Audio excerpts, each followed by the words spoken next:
Hello friends, আশা করি আপনারা সবাই ভালো আছেন। আজকে শনিবার, নিরামিষ, আমরা সবাই নিরামিষ খাই। তো আজকে সেজন্য নিরামিষ সয়াবিন রান্না করব, একটু মশলা দিয়ে রান্না করব। চলুন রেসিপিটা আপনাদের সামনে এবার দেখাবো। আর আমার রান্না যদি আপনাদের ভালো লাগে, প্লিজ চ্যানেলটি সাবস্ক্রাইব করবেন, লাইক করবেন, আর একটা কমেন্ট করবেন অ্যান্ড শেয়ার করে দেবেন।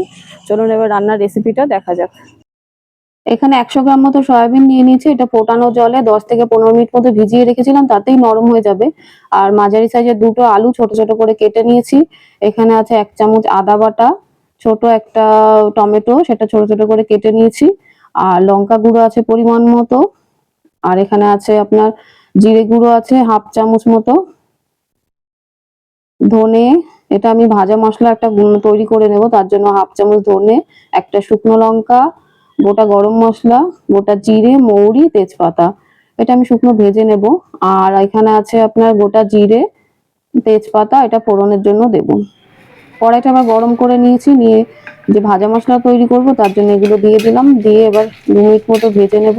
বেশি পোড়া করে ভাজবেন না, তাহলে গন্ধটা চলে যাবে। হালকা হালকা ভাজা হলেই মোটামুটি নামিয়ে নেবেন। নিয়ে গুঁড়ো করে রেখে দিতে হবে, এটা রান্নার শেষে আমি অ্যাড করব। এটা মোটামুটি ভাজা হয়ে গেছে, এবার আমি নামিয়ে নিয়েছি এটা।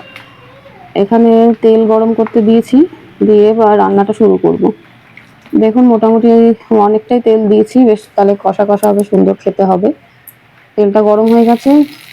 তেজপাতা আর শুকনো তেজপাতা আর গোটা জিরেটা এখানে ফোড়ন দিয়ে দিচ্ছি। এবার যে কেটে রাখা আলুগুলো ছিল সেগুলো এখানে দিয়ে দিচ্ছি। আলুগুলো ভালো করে ভাজা হয়ে গেলে তারপরে যে আদা আর গুঁড়ো মশলাগুলো আছে সেগুলো আমি অ্যাড করবো। মোটামুটি হালকা লাল করে ভাজা হলেই হয়ে যাবে। এর মধ্যে দিয়ে দেবো সামান্য একটু নুন আর হলুদ। হলুদটা দিলে আলু মোটামুটি রংটা বেশ সুন্দর আসে, তার জন্য ভাজার সময় একটু হালকা হলুদ দিয়ে দেবো, আবার রান্নার সময় অ্যাড করবো নুন আর হলুদ।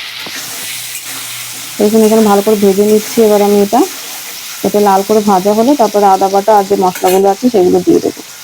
আমার রান্না যদি আপনাদের ভালো লাগে অবশ্যই চ্যানেলটি সাবস্ক্রাইব করবেন আর কমেন্ট করে জানাবেন রান্নাটি কেমন লাগলো। এখানে আদা বাটাটা অ্যাড করে দিচ্ছি। আদা বাটাটা তেলের মধ্যে ভালো করে নেড়ে চেড়ে এখানে মিশিয়ে নেব, যাতে আদার যে কাঁচা গন্ধটা সেটা চলে যায়। এবার এটা মিশিয়ে নেওয়ার পরে তারপর টমেটোটা এর মধ্যে দিয়ে দেবো।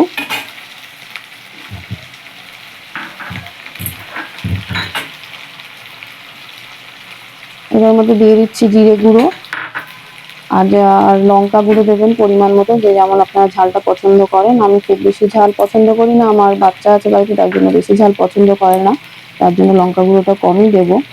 আর নুন দিয়ে দিচ্ছি পরিমাণ মতো, হলুদ দিয়ে দেবো পরিমাণ মতো, দিয়ে মশলাটা ভালো করে কষানো হতে দেবো। এটা নাড়াচাড়া করে ভালো করে ভাজা মতন করে নিয়ে তারপর লাস্টে একটু জল অ্যাড করতে হবে, যাতে মশলাটা খুব পোড়া পোড়া না হয়ে যায়। আর জলটা একটু দিলে মশলাটা খুব সুন্দর কষানো হয়। দেখুন কালারটা খুব সুন্দর এসছে। আর রান্নাটাও খেতে খুবই ভালো লাগে, নিরামিষ কিন্তু তাও খুবই ভালো লাগে, গন্ধটা খুব ভালো লাগে। সামান্য একটু জল দিয়ে দিচ্ছি এটা মশলাটা কষানো হওয়ার জন্য। আর আলুটাও সামান্য সেদ্ধ হয়ে যাবে। এবার এটা কষানো হতে হতে আমি যে ভাজা মশলাটা করে রেখেছিলাম সেটা আবার গুঁড়ো করে নেব। তেজপাতাটা একটু ছিঁড়ে দিচ্ছি, তাতে ভালো করে গুঁড়ো করা যায়। আমার এখানে একটা ছোট হামানদিস্তা টাইপের আছে, এটা আপনারা যে কোনো দোকান থেকে কিনতে পারেন, খুব সুন্দর মশলা গুঁড়ো করা যায়। দেখুন মশলাটাও কষানো হয়ে গেছে।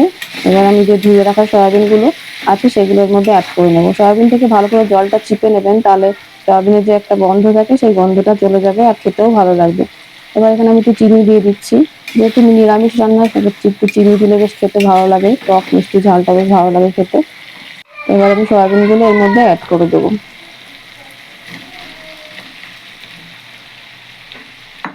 সয়াবিনটা ভালো করে মশলার সাথে মিশিয়ে নিতে হবে, পুরো ভালো করে যাতে মশলা দিয়ে মেখে যায়। সয়াবিনটা বেশ নাড়াচাড়া করে সুন্দর করে মেখে মশলাটা মিশিয়ে নিতে হবে। মিশিয়ে নেওয়ার পরে তারপর আমি জল অ্যাড করব। নতুন নতুন রান্না দেখার জন্য আমার চ্যানেলটি অবশ্যই সাবস্ক্রাইব করবেন, আর কেমন লাগলো কমেন্টে জানাবেন, একটা লাইক করে দেবেন। দেখুন মশলাটা খুব সুন্দর করে মিশিয়ে নিয়েছি, সয়াবিনগুলো সব মশলার সাথে মিশে গেছে। এবার আমি কিছুটা জল ঢেলে দেবো। মোটামুটি একটু গ্রেভিটা গাঢ় গাঢ়ই হবে, যাতে খেতে ভালো লাগে। জলটা ফুটলে তারপর গুঁড়ো মশলাটা অ্যাড করব। জলটা দিয়ে আমি ঢাকা দিয়ে দেবো। মোটামুটি 10 মিনিট মতো একটু ফুটলে পরে গ্রেভিটা গাঢ় গাঢ় হয়ে আসবে। তারপরে ভাজা মশলাটা দিয়ে দেবো। এবার দেখুন গ্রেভিটা গাঢ় গাঢ় হয়ে এসছে, আমি মশলাটা অ্যাড করে দিচ্ছি। এটা রান্নার শেষেই অ্যাড করবেন, তাতে গন্ধটা বেশ সুন্দর থাকে। আগেই অ্যাড করলে পরে গন্ধটা অতটা ভালো আসে না। দেখুন রান্নাটা আমার হয়ে গেছে। দেখুন কালারটা খুব সুন্দর এসছে, গ্রেভিটাও খুব গাঢ় হয়েছে। এটা ভাত বা রুটির সাথে খুব ভালো লাগে খেতে। আর ভিডিওটি যদি ভালো লাগে অবশ্যই চ্যানেলটি সাবস্ক্রাইব করবেন, লাইক করে দেবেন, কমেন্ট করবেন এন্ড শেয়ার করবেন। পুরো ভিডিও দেখার জন্য ধন্যবাদ।